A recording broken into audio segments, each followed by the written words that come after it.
When you grow up in Tennessee, your blood runs orange for the University of Tennessee. Go Vols! Those Tennessee genes are strong, right? Back at high school in Knoxville, I cheered for Jimmy and Dee Haslam, both athletes. 4 decades later, I'm still cheering for them as they lead not one, but 2 pro sports teams with great success. The Columbus Crew just won the MLS Cup. We're really excited about the opportunity in Columbus. And the Cleveland Browns made the NFL playoffs for the first time in 18 years. If you love business and you love sports, I mean, what could be more fun, right? And if that wasn't enough, Dee and Jimmy also have hugely successful careers in business with Pilot Flying J and River Media. It is with special pride I welcome the Haslams, 2 hometown kids made good.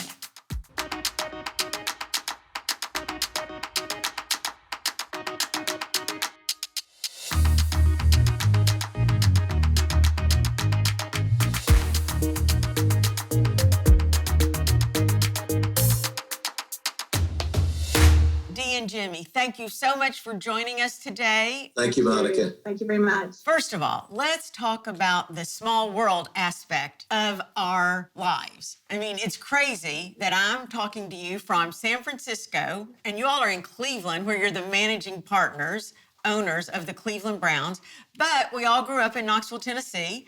We went to the Webb School of Knoxville and the University of Tennessee. So it's super fun to be here and have our down-home moment when we're all from Knoxville. Glad to be here. I have a really strong memory when Jimmy used to play football on Friday nights at Webb. Yeah. And your dad, Jimmy, would come to every Friday night game. And your dad played football for the University of Tennessee. And I always admired the strong family bonds that you all had. And it was over football. And now then, look where you are today. That's right. Dad played football in Tennessee, and so we grew up around football. And fortunately, I've had the opportunity to be involved in football for a long time. Okay, so because the name of the show is called Inflection Point, let's go there. I would like you all to tell me if there was a moment in time at some point in your life when everything changed for you. And Dee, I would love for you to go first.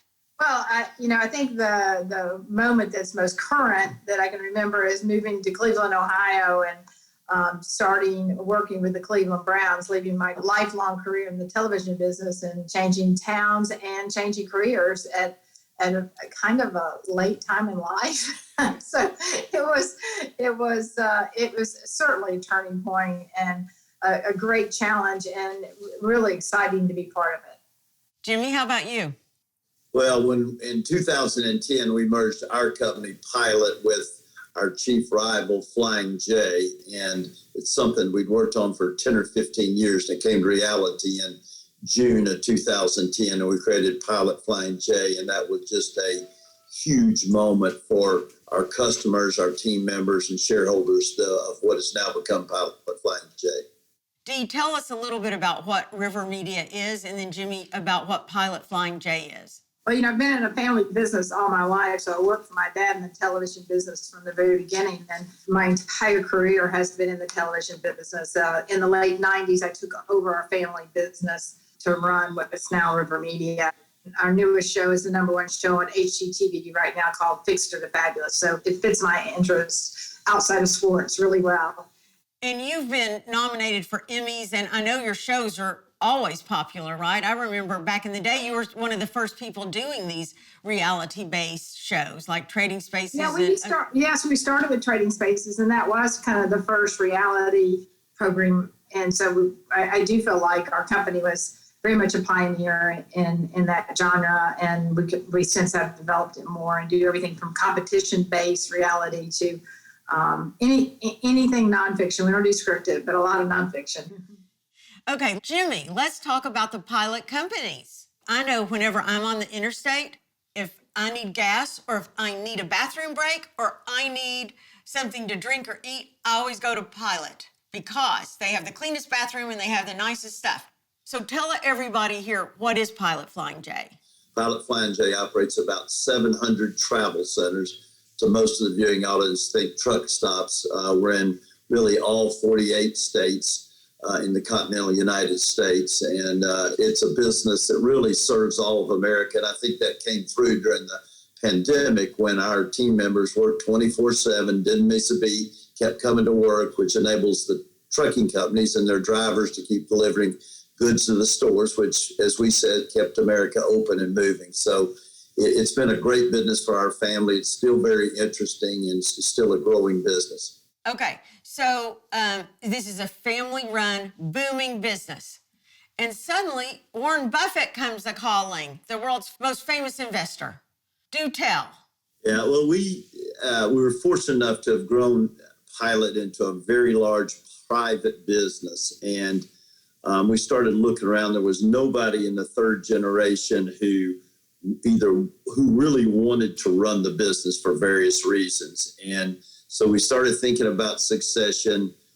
We didn't really want to sell the company. We'd had people approach us before, and we had known Mr. Buffett from a distance for a while. And in the summer of 2017, he approached us, and it's been a fantastic relationship. We really did the deal with Berkshire and with Warren for three reasons.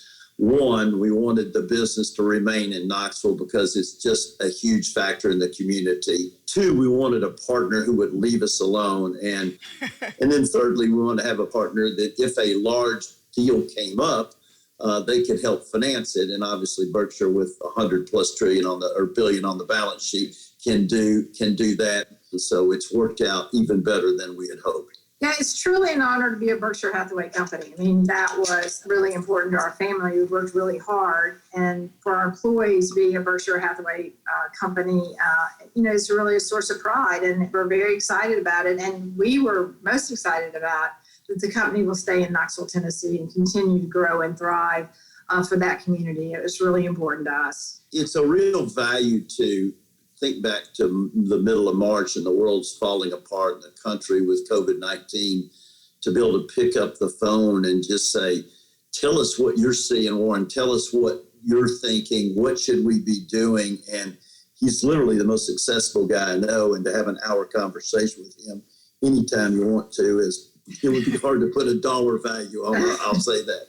I know that gets auctioned off for like a ton of money. And look, you pick up the phone.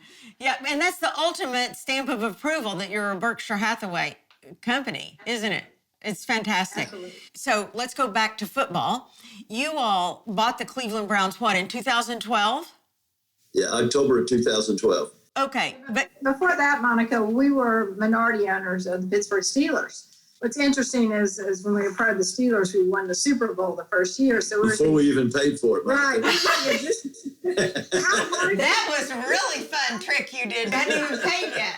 So what is the difference between running a sports organization and running a business? Did your skill set translate, or did you all find, oh my God, we are like in over our heads? It probably looked like that from the outside. I would divide. We came into a franchise that was not doing very well on or off the field, and were able to get it doing pretty well off the field very quickly. We struggled tremendously on the field because we didn't have the right people in the right places. As Dee knew the TV business really well, I knew the travel center, truck stop business really well. You come into the NFL, you understand the business or financial side. You don't understand the sports side as well. So it's getting the right people in the right place on the sports side. And I think the other thing is being completely aligned.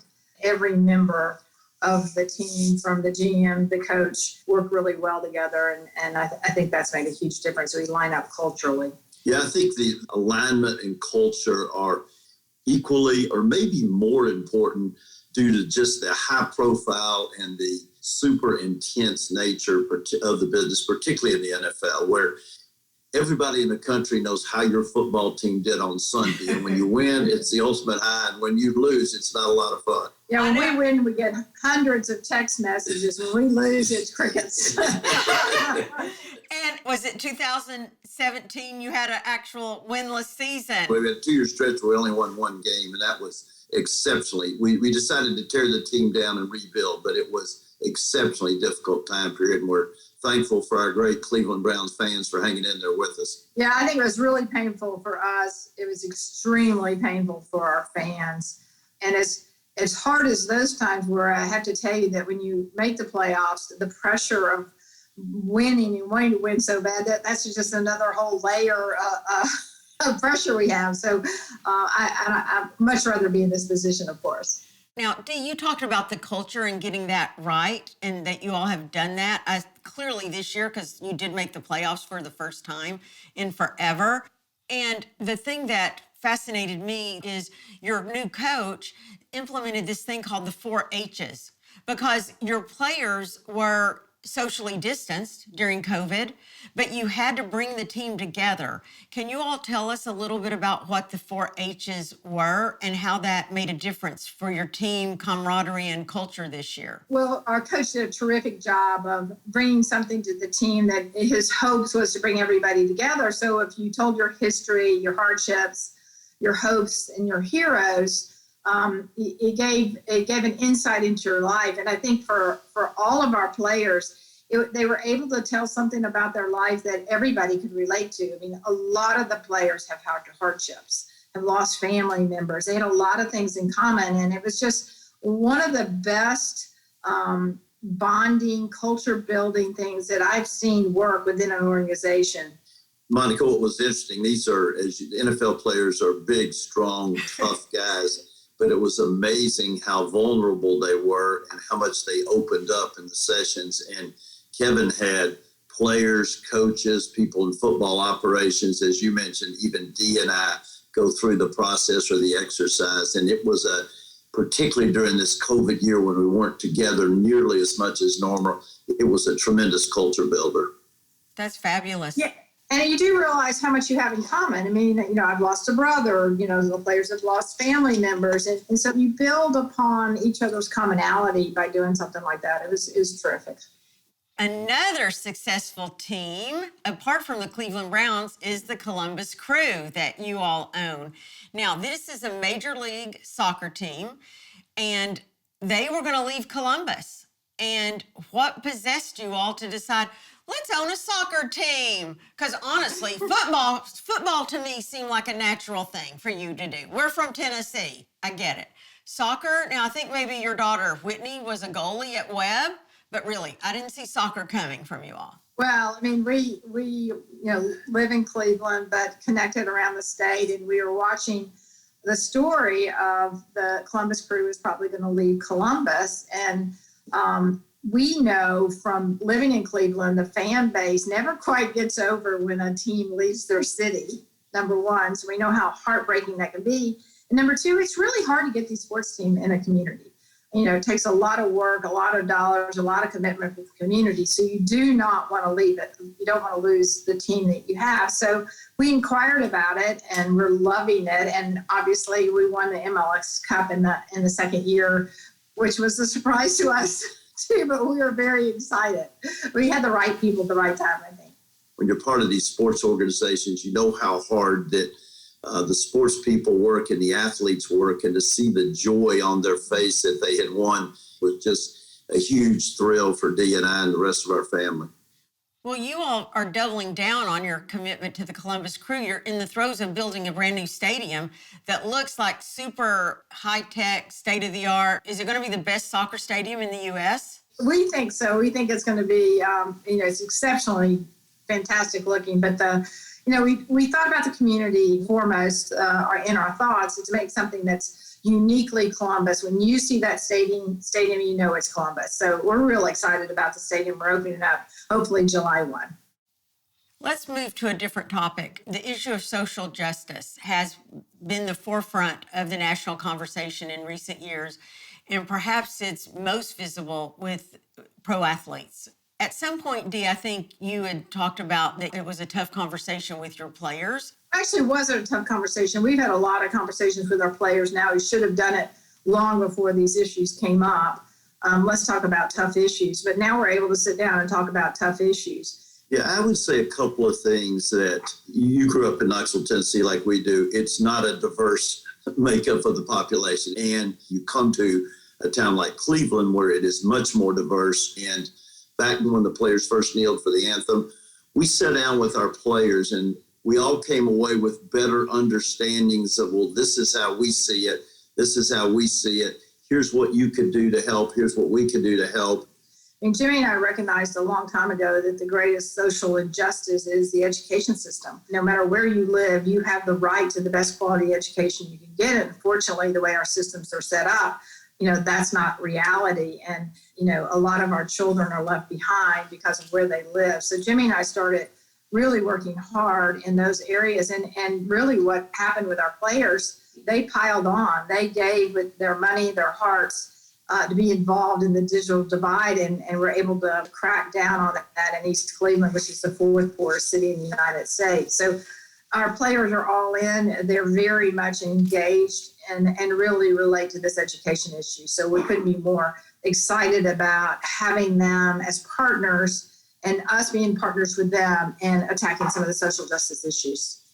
To hear you all speak about all you're doing in Cleveland and the state of Ohio to give back, it reminds me of what I grew up hearing and seeing in Tennessee of your all's family's tradition of philanthropy and civic responsibility. And you are clearly taking that model to Cleveland. Yeah, I mean, we grew up in families that were committed to their communities, and I think it's important for us to be involved, especially you have something like an NFL team and you can get the messages out. So it's very powerful. Very excited to be able to use the platform. Yeah, Dee said it well. It is probably overrated, but the platform and an NFL owner is a high one, and it gives you the opportunity to have an impact. And I'll be honest, when we first brought the team, Dee and I were overwhelmed at the attention. And then once the dust sort of settles, we figured out, okay, how can we use this to do good things? And I'll give Dee the credit. She immediately immersed herself in the Cleveland community and figured out, okay, this is what we want to help with. This is how we can help. And there's a lot of heroes during COVID-19, certainly the frontline workers, and there's been a lot of people obviously tragically die, get really sick, but we think the population that have suffered the most are the school children. And if you think about it, most of these kids have now been out of school, or a lot of them, for almost a year now. And we've seen it with our grandchildren. Virtual learning sounds good, but even if you have parents who are all over it, it is still exceptionally difficult. And it's just not the same experience as the in-person learning. They're missing sports, band, drama, music, all the other things that you get at that age that are so important in the grow-up experience. So we just think that's a really good way for us to be able to use what we've learned in business and in sports to give back and help. Exactly. Okay, Dee, you're one of a handful of women owners in the NFL, and I've heard from many that you're well-respected and you're a role model. So do you recommend that women think about pro sports or sports to go into the business side of it? What's really interesting in our 2-day meetings we've had, we were going over the list of everybody in the organization on the football side, and really impressed with the amount of women that are now working on our football side, whether it's in coaching, or in analytics, or involved in our strategy. I mean, it's fantastic. On our football side, this is actually amazing when you think about it. 2 of our scouts are female.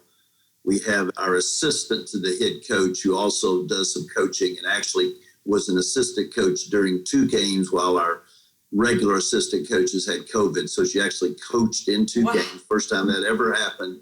I think something she wore in that game will now go to the Hall of Fame. But I think women are more and more attracted to the sports side of it, and that's what's really exciting. The business side has always been, I think, or for a long time, women have been attracted to it. But for the sports side, I think it's great for our organization. It's fantastic. Absolutely. Okay, now let's talk about the 2 of you before we wrap up. You 2 seem to be better together. There's a country music song that says that. But what is it like working with your spouse? I've always admired how hard Jimmy works and what he does, but working with him, I've come to realize what a terrific CEO he is. I mean, I've learned so much from just working with him. That's been great for me. But I do think we bring different things to the table. I'm creative, and I'm not.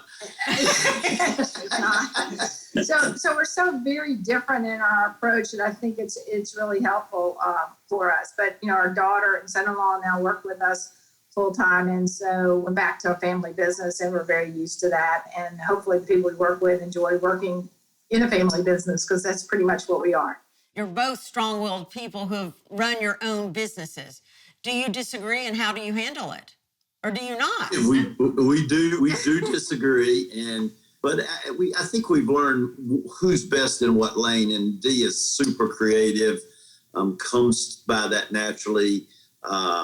There's a lot of media, et cetera, in this pro sports world, so she handles that. I'm a little bit more operational naturally, so I'll handle that side of things. And so I think we've learned each of us has our lane, and I think our team members have learned, okay, I'm going to go to Jimmy on this, I'm going to go to Dee on this. It takes a little while, but I think we've hit a pretty nice rhythm. Yeah, I think we're doing a pretty good job. It'd be nice to ask. I feel like we're working pretty well together. Dee and Jimmy, thank you so much for joining us today. It's great to see you both, and we've had our down-home version of the Inflection Point with two friends from Knoxville, Tennessee, who have just made it in a whole new way. I'm so proud of you, and I'm going to be cheering on the Cleveland Browns and now adding Columbus Crew. So I really appreciate y'all joining us. Thank you, Jimmy and Dee.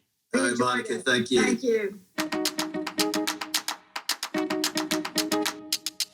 Next time on The Inflection Point, I'll be joined by Jim Farley, CEO of Ford.